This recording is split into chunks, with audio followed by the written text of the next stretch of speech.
There is a hole in the geography of this city, a place where the laws of physics and biology go to die. On any map, St. Jude's Hospital is a place of healing. But after midnight, the blueprints change. The upper floors are what you expect. The smell of antiseptic, the hum of ventilators, the tired eyes of nurses. But beneath the foundation, there is a level that doesn't exist on any elevator panel. No records, no cameras, no way out. At exactly 3:12 a.m., 3 people, separated by weeks, received the same phone call. No caller ID, no voice, just the sound of something wet, dragging itself across a concrete floor. Tonight, you will see why they never came home. And by the end of this, you'll realize that the person sitting next to you might not be the person you think they are. Maya woke to the sound of a rhythmic thump hiss, like a mechanical lung. But there were no machines in the room. There were no windows, no monitors, and no call button. The walls were made of poured concrete, damp to the touch and streaked with something that looked like rusted iron but smelled like old pennies.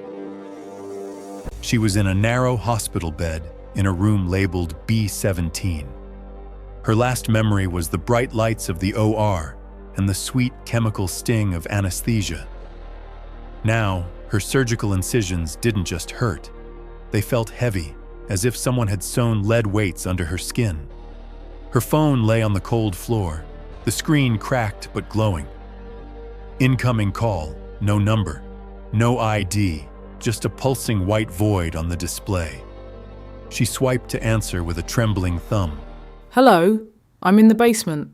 I think there's been a mistake. I need a nurse. Maya, don't cry. It makes the stitches slip.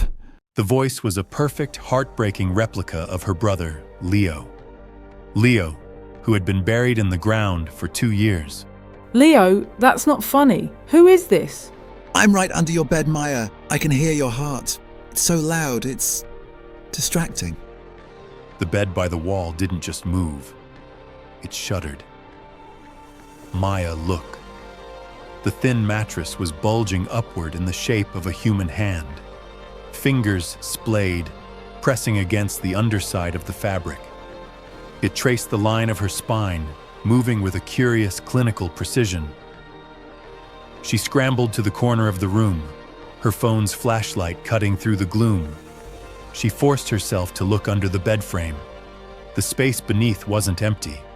It was filled with a dense black caul, a web of organic matter that looked like charred muscle. And in the center of that web was a face. It changed to hers. But this Maya was an unfinished sketch. Its eyes was missing, replaced by a wet, pulsing hollow. The skin was a sickly, translucent gray. And through the gaps in its chest, she could see organs that didn't belong in a human body. Gears of bone and valves of gristle. You have such beautiful symmetry. It began to crawl out. It didn't use its legs. It pulled itself forward using its jaw, its teeth clicking against the concrete like a rhythmic metronome. Click, slide, click, slide. Maya backed into the door, but the handle was gone. The metal had been absorbed into the frame, leaving only a smooth, cold surface. The creature reached her. It didn't strike. It didn't bite. It simply pressed its hand, a bundle of raw, exposed nerves, against her surgical scar. Please, stop. The thing, using her own voice now perfectly. Hush. I'm just downloading the muscle memory. You walk with a slight limp on the right side, don't you? I need to get that right. Marcus says details are everything. The room began to spin. Maya felt a terrifying emptiness spreading from her chest to her limbs. It was as if her very essence, her memories, her quirks, her soul, was being siphoned through her skin. She looked at her phone. The front-facing camera had turned on. In the screen, she saw herself lying on the bed, sleeping peacefully. But when she looked up, she was standing in the middle of the room. She realized with a jolt of pure horror, she was the one under the bed now. At 3:18 a.m., the elevator on the surgical floor opened. Maya stepped out. She was wearing her robe, her hair tucked neatly behind her ears. She walked to the nurse's station and smiled. It was a warm, bright smile, the kind of smile that made people trust her instantly. I'm feeling much better. She told the night nurse. I think I'm ready to go home. The nurse checked her charts. Your vitals are perfect, Maya. Honestly, I've never seen anyone recover this fast. It's like you're a whole new person. I am. Maya replied. As she walked toward the sliding glass doors of the exit, a small child in the waiting room pointed at her. "Mommy," the girl whispered. "Why is that lady's shadow crawling on the ceiling?" But by the time the mother looked up, Maya was gone, disappearing into the city lights, moving with a grace that was just a little too perfect to be human. Caleb liked the night shift because the world felt honest when it was asleep. As a janitor at St. Jude's, he moved through the halls like a ghost, cleaning up the physical remnants of pain and recovery. He was a man who lived in the margins, comfortable with silence, until 3:12 a.m. His phone didn't ring with his usual tone. It emitted a low, vibratory hum that made the water in his plastic cup ripple. He answered. The silence on the other end wasn't empty. It was heavy, like the air inside a tomb. Then came the sound, a lung struggling to pull air through thick fluid. It was wet, rhythmic, and agonizingly slow. "Hello? Is this a person or a prank? I'm hanging up." The breathing stopped instantly. A new sound replaced it. The scraping. It sounded like a heavy bag of raw meat being dragged over industrial-grade sandpaper. It was the sound of something with weight, but no grace. "Caleb, calm down." The voice sounded like it was being squeezed through a throat, filled with wet gravel and broken glass. Caleb pulled the phone away. The screen was black. The call duration stayed at 0 minutes.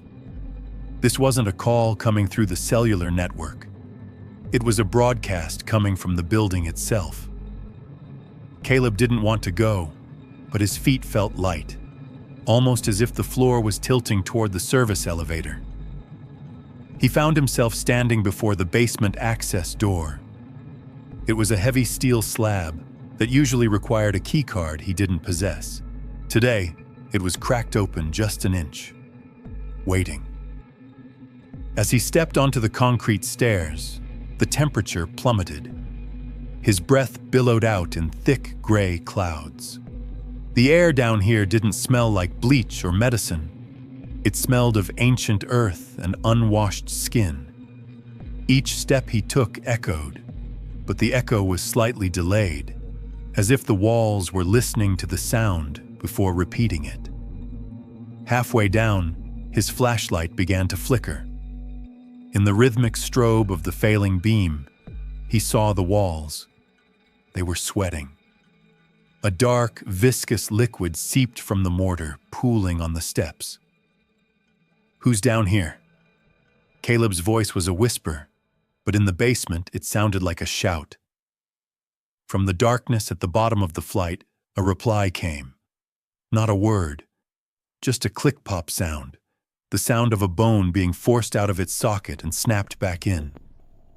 At the edge of his fading light, he finally saw it. It was huddled in the corner of the boiler room, a pale, twitching mass of translucent flesh. It didn't have a functional spine. It moved with a sickening, arachnid gait, its limbs bending at angles that would have shattered a human frame. It dragged itself across the floor, leaving a trail of that same dark fluid. Click, pop, scrape. Then, the mass shifted. It stood up, uncoiling like a rusted spring. It turned its head 180 degrees to face him. It was Caleb, but it was Caleb as seen through a nightmare. The eyes were too large, the pupils fixed and dilated.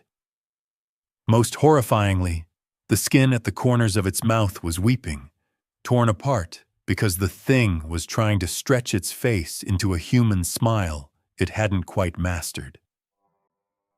Caleb's phone vibrated.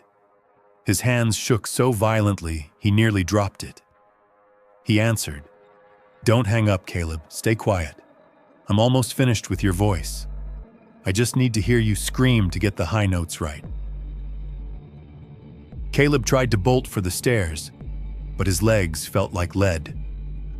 The creature didn't run. It unfolded toward him. It moved with a predatory efficiency, its elongated fingers reaching out not to grab him, but to touch his face, to map the contours of his identity. The last thing recorded on the hospital's internal security intercom at 3:27 a.m. was the sound of Caleb laughing. It started as a frantic, terrified sob, but slowly it smoothed out. It became melodic. It became perfect. But the rhythm was still wrong. It was the laugh of something that had studied the concept of joy in a textbook, but had never felt a heartbeat. When the morning shift arrived, Caleb's mop and bucket were found neatly tucked away in the closet. The Caleb, who clocked out at 6 a.m., tipped his hat to the security guard and commented on the beautiful weather. The guard didn't notice that Caleb's eyes didn't blink once during the entire conversation. He didn't notice that Caleb was now 3 inches taller than he had been the night before. And he certainly didn't notice that when Caleb walked into the sunlight, he didn't cast a shadow on the pavement. This final chapter brings the nightmare into the light, or rather, into the absolute suffocating dark where the hospital finally reveals its true purpose. Officer Reyes was a man of concrete facts. He believed in ballistics, body cams, and the chain of custody. He didn't believe in the midnight wound, the urban legend whispered by the city's homeless about a hospital that ate its guests. But at 3:12 a.m., his tactical radio didn't emit static. It emitted a heartbeat. He was standing in the main elevator of St. Jude's, responding to a code silver, missing persons. He pressed the button for the lobby, but the elevator went down. Past the ground floor, past the morgue, past the sub-basement. The digital display on the wall began to glitch, cycling through symbols that weren't numbers, ancient geometric shapes that looked like teeth. The elevator didn't stop with a mechanical jolt. It settled into something soft, like a boot sinking into mud, coming from the elevator's own emergency speaker. "Officer, you're already inside the stomach. Why are you trying to leave?" The doors groaned open. There was no hallway. There was only a throat. Reyes stepped out, his tactical light cutting through a fog that smelled of copper and amniotic fluid. The walls here weren't drywall.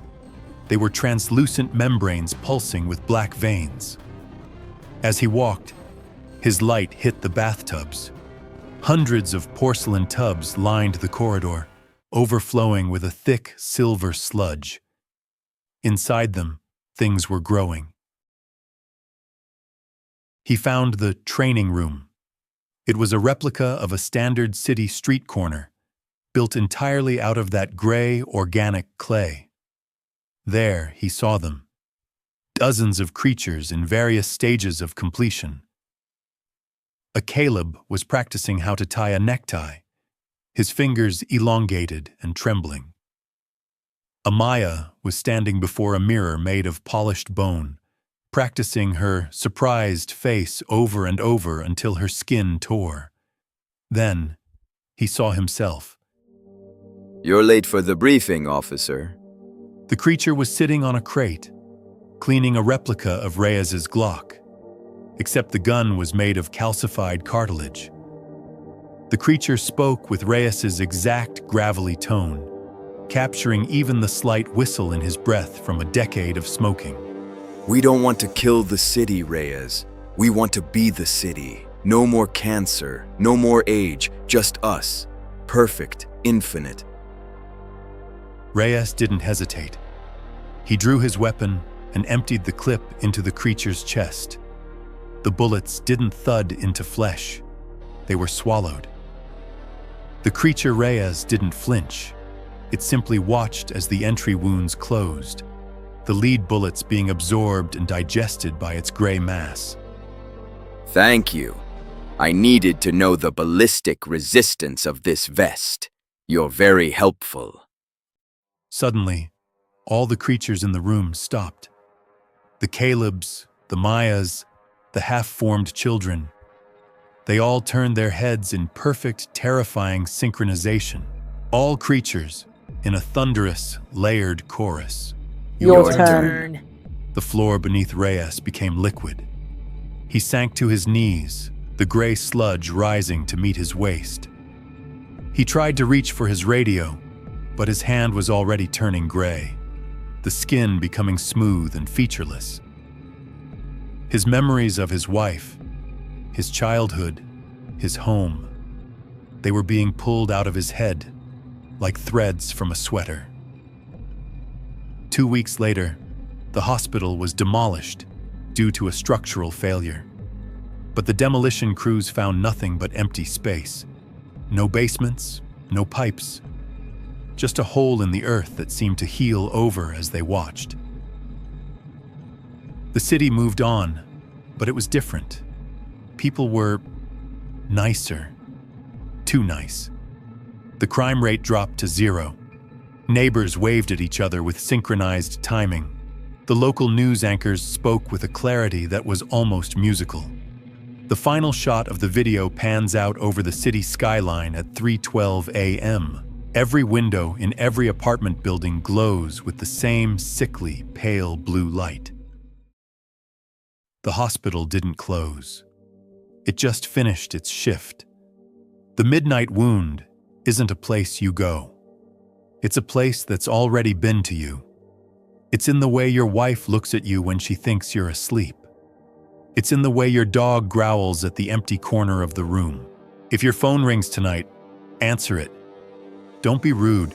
It's just someone practicing. I think I have the voice right now, don't you?